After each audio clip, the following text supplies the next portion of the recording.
Hello students, इस video में हम देख रहे हैं बेस थ्योरम। बेस थ्योरम बहुत इंपॉर्टेंट है क्योंकि इस पर कॉम्पिटिटिव एग्जाम में क्वेश्चन जरूर आता है। उसके पीछे रीजन ये है कि बेस थ्योरम में the law of total probability, addition theorem, multiplication theorem, conditional probability, इन सब का एक साथ यूज होता है और क्वेश्चंस के लेवल भी अच्छे होते हैं। तो अब बेस थ्योरम को हम देखें उसके पहले वापस से एक बात को डिस्कस करेंगे, the law of total probability. तो हमने the law of total probability में एक बात डिस्कस किया था और वो ये था कि अगर हमें इवेंट्स दे रखे हैं, सैंपल स्पेस के कुछ इवेंट्स हैं E1, E2, E3, ऐसे इवेंट्स हैं E1, E2, E3 up to En, और एक इवेंट है जो कि E1 के साथ में भी अकर हो सकता है, E2 के साथ में भी अकर हो सकता है, और इस तरीके से वो E3 के साथ में अकर हो सकता है, E1, E2, E3 इसके साथ में अकर हो सकता है, सिमिलरली En के साथ में भी अकर हो सकता है। वहां पर the law of total probability में हमने डिस्कस किया था कि अगर E1, E2, E3 में से किसी में से भी ये अकर हो सकता है तो A के अकर होने की probability of happening of event A। तो वहां पर क्या किया था, PE1 into PA by E1 plus PE2 into PA by E2 and so on PEN into PA by EN, ये हमने किया था। यहां पर अब बेस थ्योरम में एक्चुअली पूछा क्या जा रहा है, क्वेश्चन में क्या पूछा जाएगा और हम फाइंड कैसे करेंगे उसको समझते हैं, और वही बेस थ्योरम होगा। अब ऐसा बोला है कि इवेंट ए अकर हो चुका है, event A has already occurred. अब बताना यह है कि वो E1 से बिलोंग कर रहा है, ठीक है। वो जो ए इवेंट अकर हो चुका है वो E1 में से हुआ है, इस बात की हमें प्रोबेबिलिटी फाइंड करना है।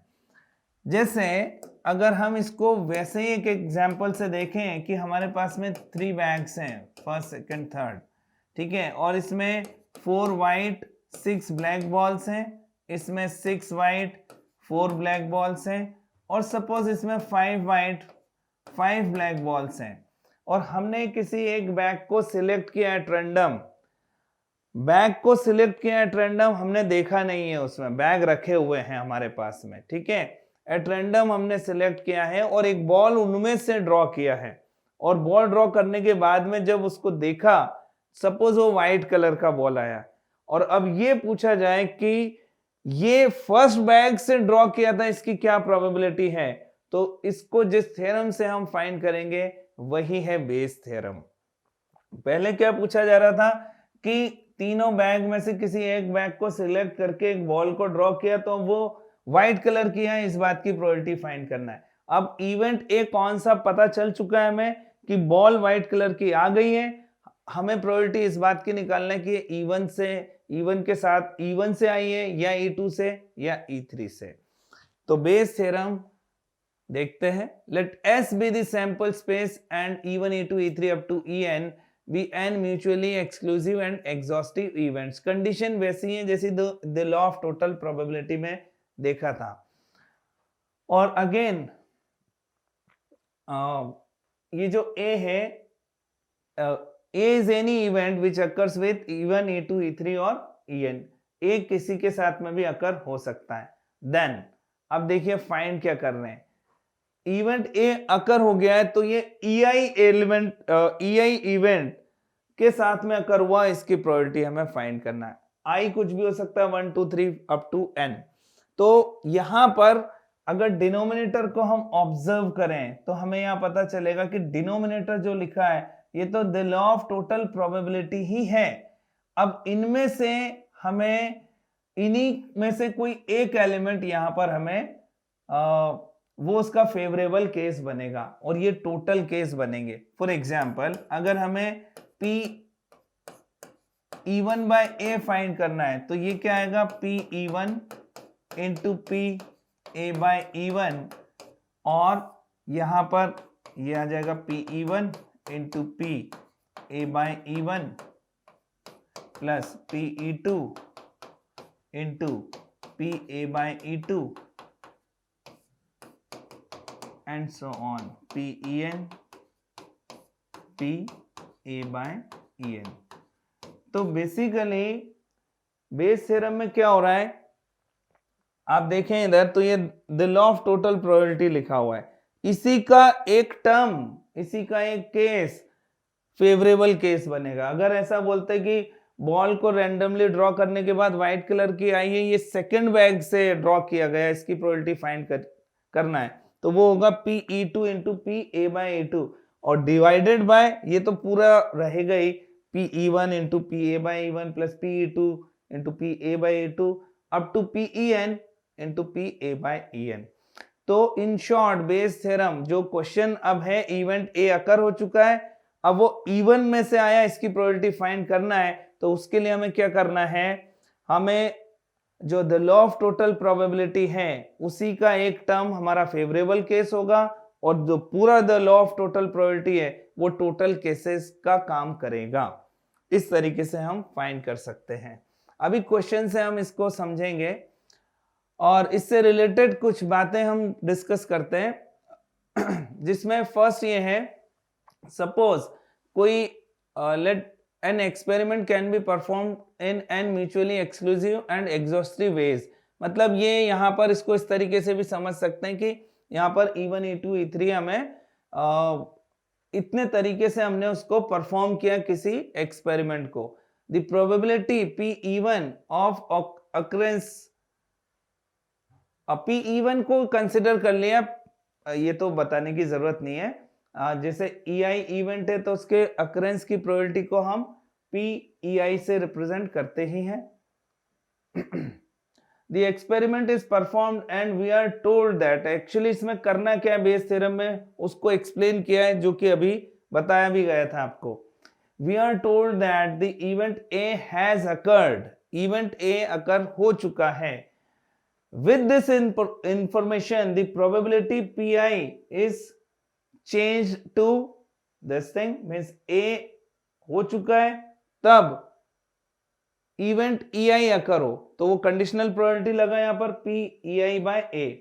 Bayes theorem enables us to evaluate this if all the PEI and PA/E are known। Actually वो जो इससे पहले हमने डिस्कस किया उसी बात को अलग तरीके से यहां बताया गया है कि अगर हमें ये सब पहले से मालूम है, ये कैलकुलेट कर सकते हैं PEI PA/EI, तो the law of total probability के बेसिस पर जो बेस थ्योरम में डिनोमिनेटर में आया था वो हमें मिल जाएगा और उसी का एक केस फेवरेबल केस बनेगा क्वेश्चन को सॉल्व करने के लिए। If in a problem some event has already happened and then the probability of another event is to be found, it is an application of Bayes theorem। Basically ये दो point इस तरीके से दिए कि हम आइडेंटिफाई कैसे करेंगे कि बेस थ्योरम का यूज करना है। तो बहुत सिंपल सी बात है कि कोई पर्टिकुलर इवेंट अकर हो चुका है, जब भी ये इंफॉर्मेशन आ रहा है some event has occurred then find probability of something, तो आप मान के चलिए उसमें बेस थ्योरम का यूज होता है। मोस्ट ऑफ द क्वेश्चंस में बेस थ्योरम का यूज होगा। अब इसको एक एग्जांपल से हम समझते हैं।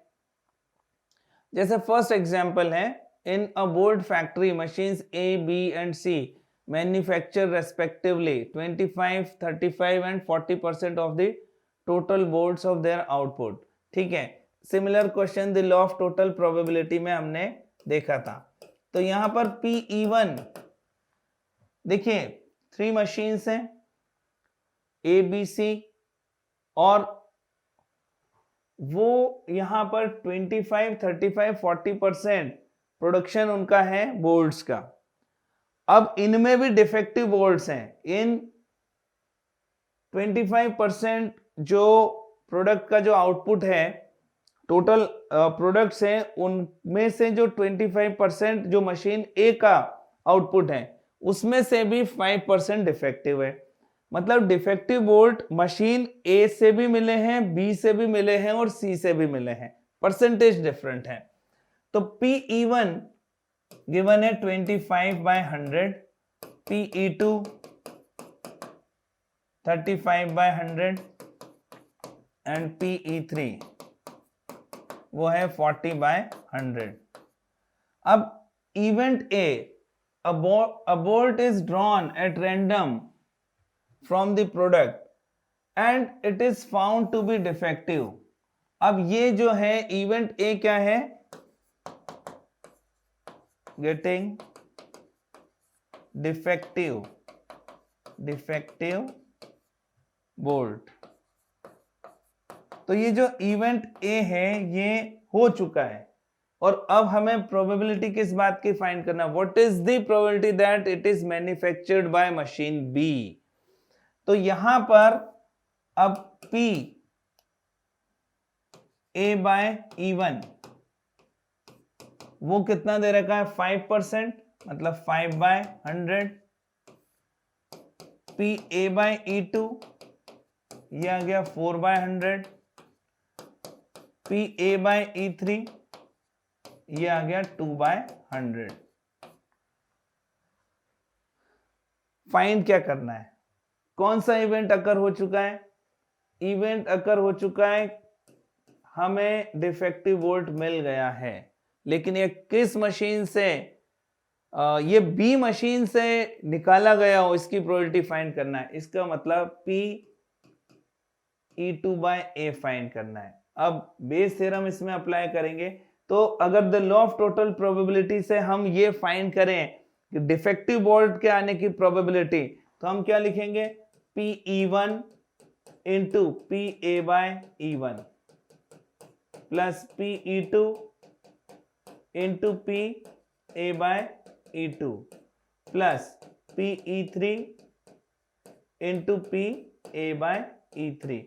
अब इसी का ये जो केस है ये फेवरेबल केस बनेगा यहां पर, तो PE2 इंटू PA/E2।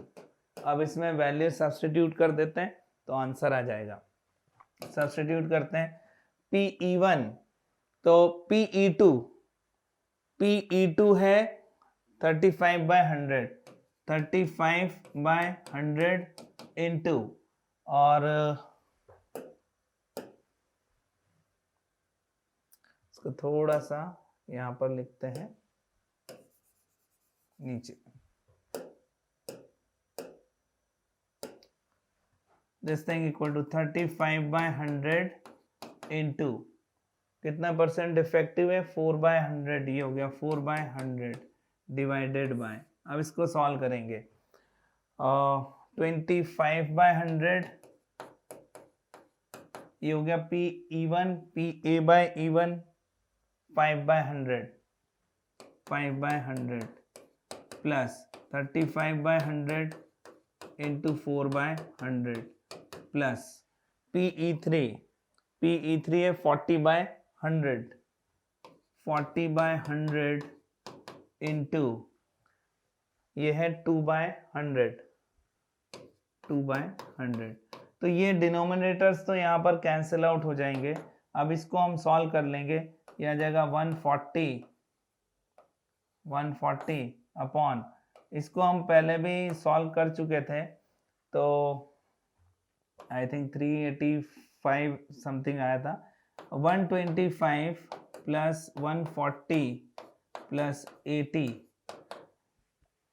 इसको हम सॉल्व कर लेंगे, तो ये कितना आया 125 140 और 80 345, तो ये हमें मिल गया 140 अपॉन 345, और फिर इसको कॉमन फैक्टर्स जो भी होगा उसको डिवाइड कर देंगे, सिंप्लीफाइड फॉर्म में ले आएंगे। तो इस तरीके से, तो फिर से जो हमारा फोकस है वो किस बात पर है कि the law of total probability का ही एक केस, फेवरेबल केस बनेगा बेस थ्योरम के लिए। क्वेश्चन हमें इस तरीके से सॉल्व करना है। एक और क्वेश्चन के थ्रू इसको समझते हैं। जैसे ये क्वेश्चन है, 3 bags, there are 3 bags each containing और इसमें ये हमें दे रखा है, सपोज ये बैग 1 है, इसमें 5 वाइट बॉल्स हैं, 3 ब्लैक बॉल्स हैं। सेकंड जो है इसमें second bag 3 bags each containing 5 white and 3 black balls. Also there are 2 bags. Okay, यहाँ पर 2 सेट ऑफ ग्रुप है। ये बहुत अच्छा क्वेश्चन है। इसमें 2 सेट ऑफ ग्रुप है। पहला जो ग्रुप है उसमें जैसे फर्स्ट ग्रुप है उसमें 3 बैग्स हैं और तीनों में हमें इतने इतने व्हाइट और ब्लैक बॉल्स दे रखे हैं। जो सेकंड सेट ऑफ ग्रुप है उसमें 2 बैग हैं, ठीक है। There are 2 bags each containing 2 white and 4 black balls. तो टोटल देखा जाए तो बैग्स कितने हैं? टोटल बैग्स हैं 5, ठीक है। अब क्वेश्चन ये है, a white ball is drawn at random. Question इसी तरीके से पूछा जाता है, a white ball is drawn at random. इसका मीनिंग है a bag is selected at random and a ball drawn from it randomly and ball drawn is found to be of red color। तो उसको केवल ऐसा भी लिख सकते हैं या ऐसा बता सकते हैं जैसा यहां बोला है, अ वाइट बॉल इज ड्रॉन। इसका मतलब यही है कि बैग को रैंडमली सिलेक्ट करके उसमें से एक बॉल को रैंडमली ड्रॉ करने के बाद देखा वो व्हाइट कलर की बॉल आई है, ठीक। अब बोल रहे find the probability that this white ball is from a bag of first group. ये फर्स्ट ग्रुप है, ये सेकंड ग्रुप है, ठीक है। तो इवन इवेंट को डिफाइन करते हैं। इवन इवेंट वो क्या हो गया? Getting find the probability that, है ना, व्हाइट बॉल, है ना, getting white ball from first group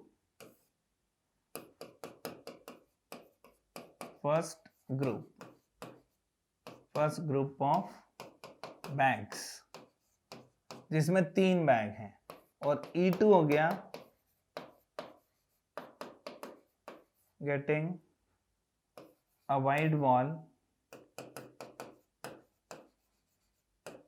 from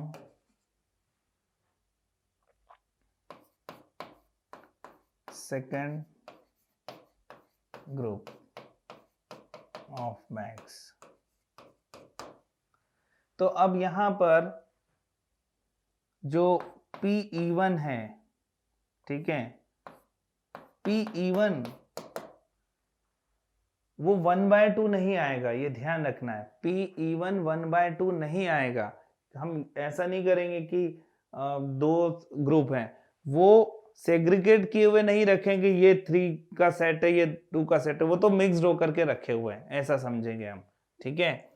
तो P-E1 जो बैग को हमने सिलेक्ट किया है, गेटिंग अ वाइट बॉल नहीं, गेटिंग, ये थोड़ा सा एरर हुआ, गेटिंग सिलेक्टिंग, इसको थोड़ा चेंज करते हैं। वाइट बॉल तो अपने को बाद में निकालना है, इसको लिखेंगे selecting a bag from first group of bags. और ये सिलेक्टिंग वो वाइट बॉल के लिए भी डिफाइन करेंगे, selecting a bag from second group of bags.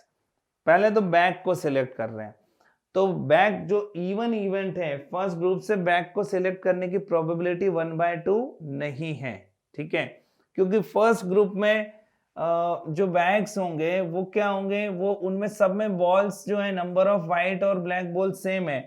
तो जो हमने बैग को सिलेक्ट किया फर्स्ट, उसमें से कोई एक बैग को सिलेक्ट किया गया हो, उसकी प्रोबेबिलिटी आएगी 3/5, क्योंकि टोटल बैग्स इतने हैं। और सेकंड ग्रुप से किया उसकी प्रोबेबिलिटी, क्योंकि उसमें टोटल बैग्स 2 हैं और सेकंड ग्रुप में, और ओवरऑल देखेंगे फर्स्ट और सेकंड को मिला के तो टोटल बैग्स हो गए 5। तो ये Pe1 और ये Pe2 हमें मिला।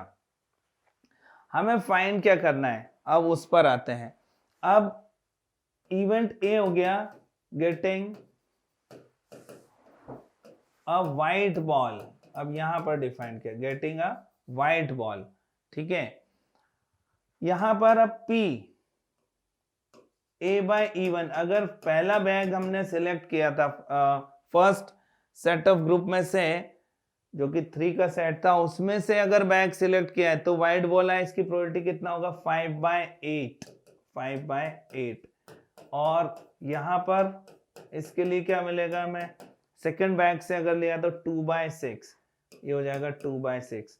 नाउ फाइंड क्या करना है, कौन सा इवेंट हो चुका है, ए, व्हाइट बॉल ड्रॉ कर चुके हैं, फर्स्ट ग्रुप से आए इसकी प्रोबेबिलिटी फाइंड करना है, दिस थिंग। तो अब the law of total probability से हम क्या लिखते हैं, P(E1) into P A/E1 plus P(E2) into P A/E2।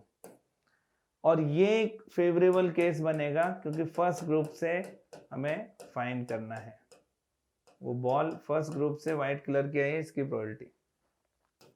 तो बस अब ये सब्स्टिट्यूट कर देते हैं, P(E1) हो गया 3/5 इंटू ये कितना है A/E1 5/8, 3/5 इंटू 5/8 प्लस 2/5 इंटू यहां पर 2/6 को सॉल्व करके भी लिख सकते हैं 1/3, ठीक है।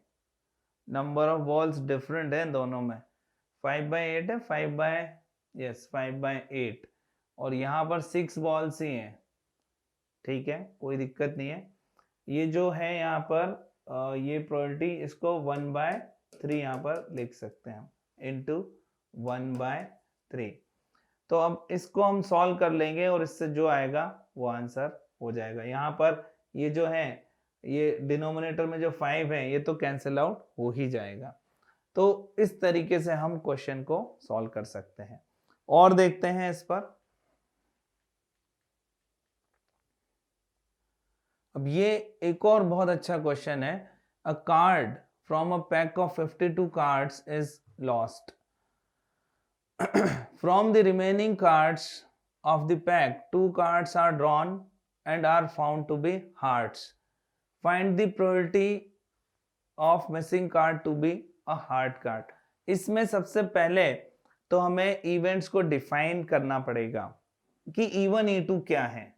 तो इवेंट को डिफाइन कर लेते हैं, let E1 equal to missing card is a heart card और E2 हो गया missing card is a non heart card, मतलब other than, ठीक।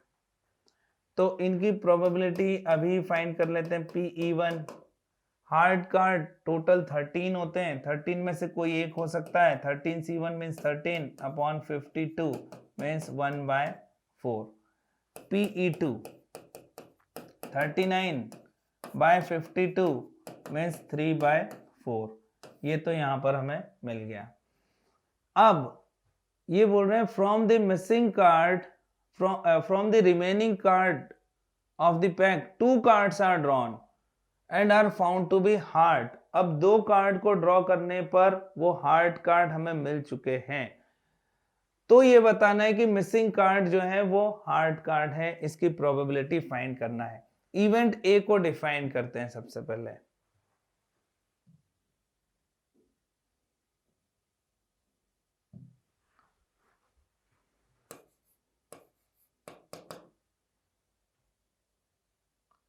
तो इवेंट ए क्या है, कौन सा इवेंट अकर हो चुका है, from the remaining cards of the pack 2 cards are drawn and found to be heart card.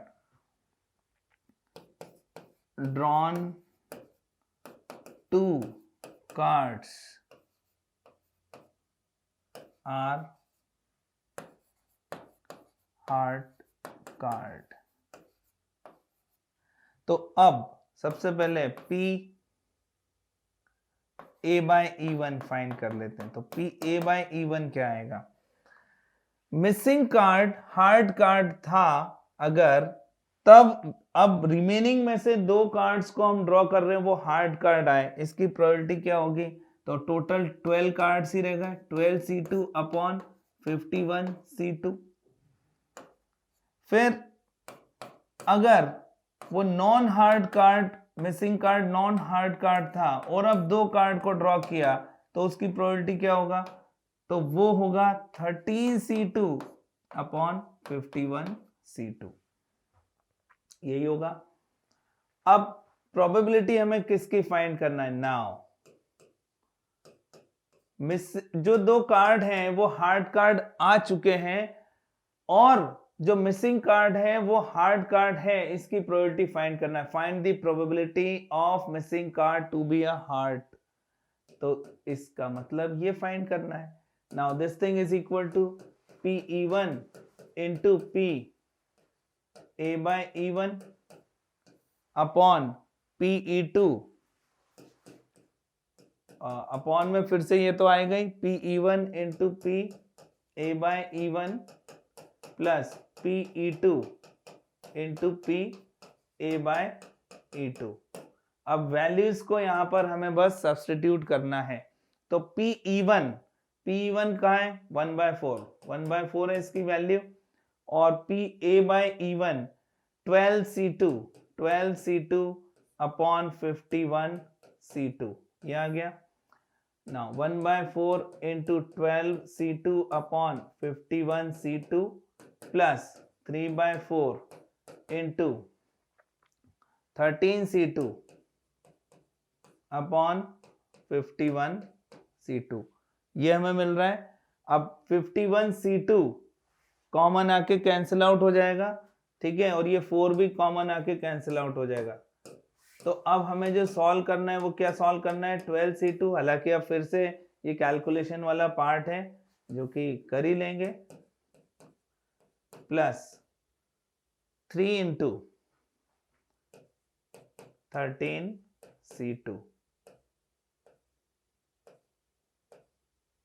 ये 13C2 है,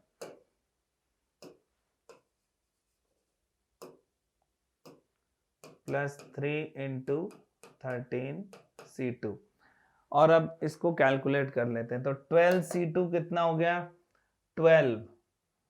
तो n इंटू 12 इंटू 11/2 से 66, ये आ जाएगा 66।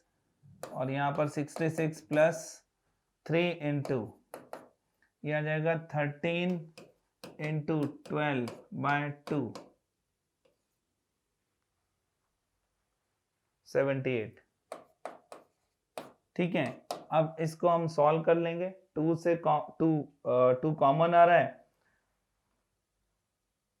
इनफैक्ट 3 आ रहा है, ठीक है। तो यहाँ पर इसको सॉल्व कर लेते हैं, 3 से डिवाइड कर देते हैं इसको, 3 कॉमन लेके। तो ये आ जाएगा 22 अपॉन 22 प्लस 78, और 2 से और कर देते हैं 11, क्योंकि उसके बाद फिर नहीं होगा ये। और ये हो जाएगा 11 प्लस 39। तो फाइनल आंसर हमें ये मिल जाता है 11 अपॉन, ये कितना हो गया?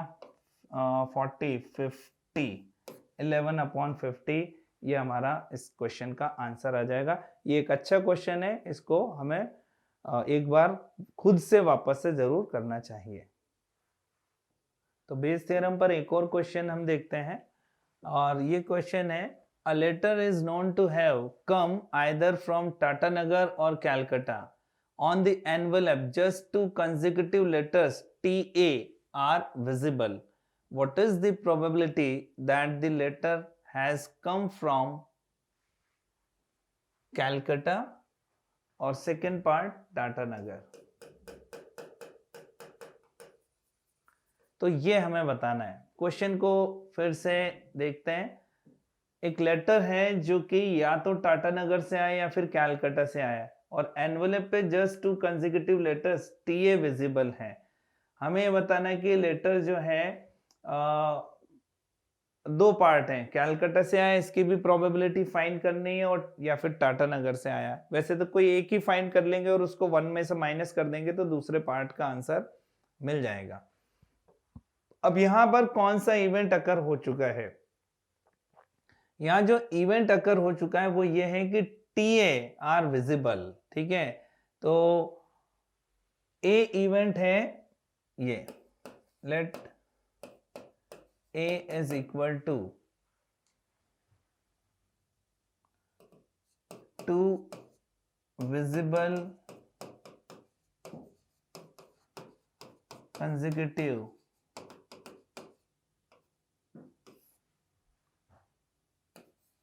letters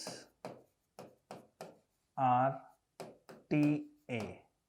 ठीक है, और इवन इवेंट हो गया letter is from टाटा नगर।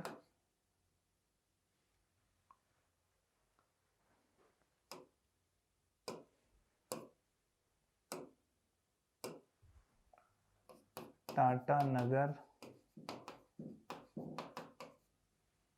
और E2 हो गया letter is from Calcutta.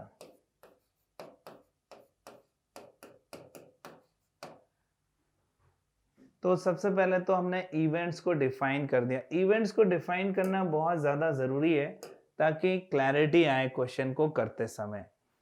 Now P1 is equal to P2 is equal to 1/2। भाई दो ही तो चॉइस है, या तो वो कैलकाटा से होगा या टाटा नगर से होगा।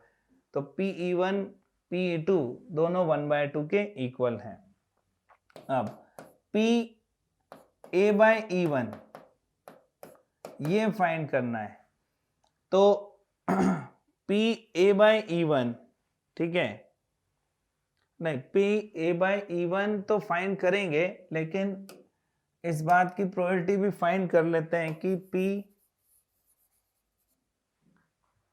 E1/A तो बाद में फाइंड करेंगे। सबसे पहले हम ये देख रहे हैं कि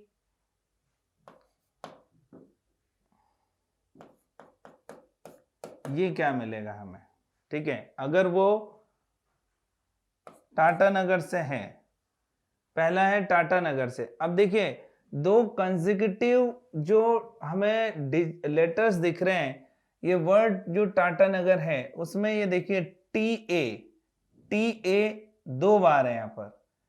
ठीक है, और कैलकाटा में TA एक ही बार है। तो अब यहां पर जो क्वेश्चन है इसमें बोला है a letter is known to have either come from Tatanagar और Calcutta on the envelope just 2 consecutive letters TA are visible. ये तो TA तो हमने देख लिया, ये इवेंट अकर हो चुका है। ठीक है, और हमें ये बताना रहेगा कि वो E1 से आया या E2 से आया।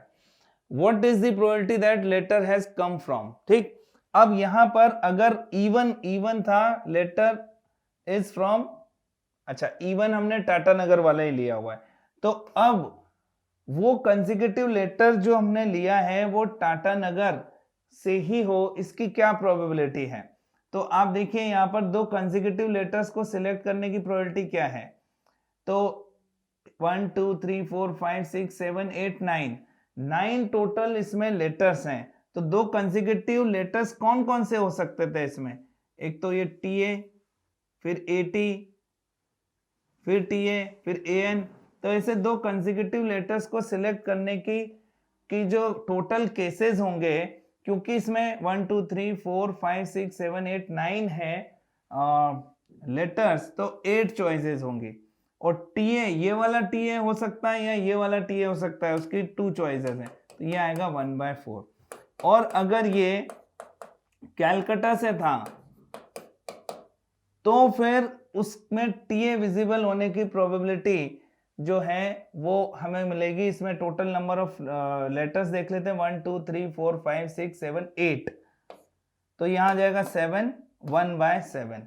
अब हमें यहां पर प्रोबेबिलिटी फाइंड करना है, तो प्रोबेबिलिटी फाइंड करना है किसकी, मान लीजिए कैलकाटा से आया, इसकी प्रोबेबिलिटी फाइंड करना है, तो P A by E1 ये फाइंड करना है। This thing is equal to, यहां पर लिखते हैं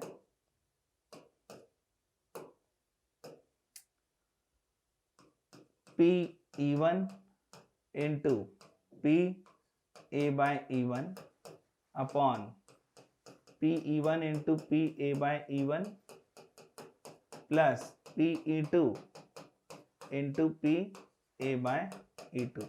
अब ये वैल्यू सब्सटीट्यूट कर देते हैं, तो P E1 वो तो 1/2 है, 1/2 इंटू, ठीक है, पहला है, फर्स्ट पार्ट हम सॉल्व कर रहे हैं, E1 हमने लिया टाटा नगर, मान लीजिए सेकंड पार्ट पहले सॉल्व कर रहे हैं, इससे कोई फर्क नहीं पड़ रहा है, इसको मैंने इंटरचेंज कर दिया, जो E1 इवेंट है वो टाटा नगर वाला है, तो हम सेकंड पार्ट पहले कर रहे हैं, ऐसा समझ लें। तो P E1 तो ये हो गया, और जो P A by E1 ये है 1/4 upon 1/2 into 1/4 plus 1/2 into second का वैल्यू क्या है 1/7, ये यहाँ पर सब्स्टिट्यूट कर दिया, यहाँ से ये 1/2 तो कॉमन आके कैंसिल आउट हो गया, ये हो गया 1/4 अपॉन 1/4 प्लस 1/7। तो अब इसको सॉल्व किया तो 1/4 इंटू ये 4 इंटू 7 ऊपर, 4 प्लस 7 यहाँ पर, 4 से 4 कैंसिल आउट हो गया, 7/11 ये हमारा इस क्वेश्चन का आंसर आ जाएगा। तो ये एक अच्छा क्वेश्चन है और इसको भी हमें रिवाइज करना चाहिए जब भी हम दोबारा रिवीजन करते हैं। तो ये था बेस थ्योरम।